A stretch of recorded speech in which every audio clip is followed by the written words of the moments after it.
தமிழ்நாடு நிதிநிலை அறிக்கை 2025-2026.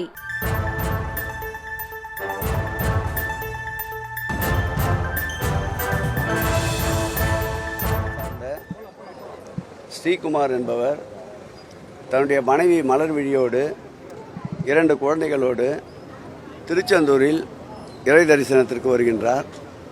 அப்படி வருகின்ற பொழுது அவர்கள் மூத்தோர்கள் செல்லுகின்ற சிறப்பு வழியில் செல்வதற்கும், குழந்தைகள் பொது வரிசையில் செல்வதற்கும், குழந்தைகளை பொது வரிசையில் விட்டுவிட்டு மூத்தோர் வரிசையில் அவர்கள் மனைவி வரிசையில் நின்றிருக்கின்ற பொழுது அவரை விட்டுவிட்டு வந்ததால் இவர் மனைவிக்கு பின்னால் ஒரு 200-300 பேர்களுக்கு பின்னால் இவரும் பொது வரிசையில் மூத்தோர் வரிசையில் தரிசனம் செய்வதற்கு சென்று கொண்டிருக்கின்றார். மூச்சுத்திறன் காரணமாக அவதியுறுவதை அறிந்து கியூ வரிசையிலே இருந்தவர்கள் சத்தம் போட்டதின் விளைவாக திருக்கோயிலை சார்ந்த ஊழியர்கள் மற்றவர்கள் அவரை மருத்துவமனைக்கு எடுத்து செல்கிறார்கள். மருத்துவமனைக்கு எடுத்து சென்றவுடன் மருத்துவர் பரிசோதித்து அவர் இறந்துவிட்டதாக கூறுகிறார்கள். இதில் எந்தவிதமான கூட்ட நெரிசலுக்கும் வழி இல்லை. அவர் மனைவியே கைப்பட என் கணவருக்கு ஏற்கனவே மூச்சு சுவாச பிரச்சனை இருக்கின்றது. அவ்வப்போது அதற்கு மருத்துவ சிகிச்சையை மேற்கொண்டு வருகின்றோம்.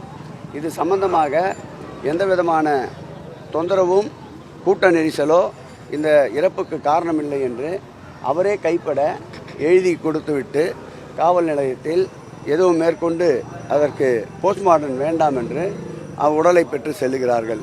இந்த நிலையில் ஏதாவது கிடைக்காதா என்று இலவகாத்த கிளி போல் காத்து கொண்டிருக்கின்ற எடப்பாடி போன்ற அரசியல்வாதிகளுக்கு நான் சொல்லிக்கொள்வது என்னவென்றால், இறந்தவர்கள் வைத்து அரசியல் செய்ய வேண்டாம். அந்த குடும்பத்தினுடைய நிலையை அறிந்து அவர்களுக்கு ஏதாவது உதவிட வேண்டும், அவர்களுக்கு உதவி செய்ய வேண்டும் என்று மனம் இருந்தால் அதற்கு முன்வாருங்கள். தேவையில்லாமல் அவதூறுகளை பரப்புவதை வாடிக்கையாக வைத்து கொண்டிருக்கிறார்கள். திருச்செந்தூர் திருக்கோயில் அவர்கள் ஆண்ட இந்த 10 ஆண்டு கால ஆட்சியில் என்ன முன்னேற்றத்திற்கு வழிவகுத்தார்கள் சொல்ல சொல்லுங்கள்.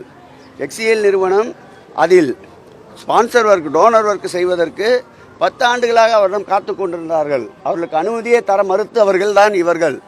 திருச்செந்தூர் முருகர் திருக்கோயிலுக்கு இந்த ஆட்சி ஏற்பட்டவுடன் 200 கோடி ரூபாய் அளவிற்கு உபயதாரர் நிதியிலே எக்ஸிஎல் பணியாற்றுவதற்கு மாண்புமிகு தமிழக முதல்வர் உத்தரவிட்டார். 2022ஆம் ஆண்டு அதற்குண்டான துவக்க பணியையும் துவக்கி இருக்கின்றார்.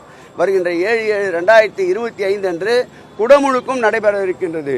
இப்படி 4 கால் பாய்ச்சலை 8 கால் பாய்ச்சலிலே ஆன்மீகத்தில் தேவைப்படுகின்ற பக்தர்களுக்கு உதவி பெறுகின்ற ஒரு ஆட்சியாக இந்த ஆட்சி இருக்கின்றது. உதவிக்கு வரவில்லை என்றாலும் உபத்தரத்திற்கு வராமல் இருக்க வேண்டும் என்று எதிர்க்கட்சி தலைவரை கேட்டுக்கொள்கிறேன்.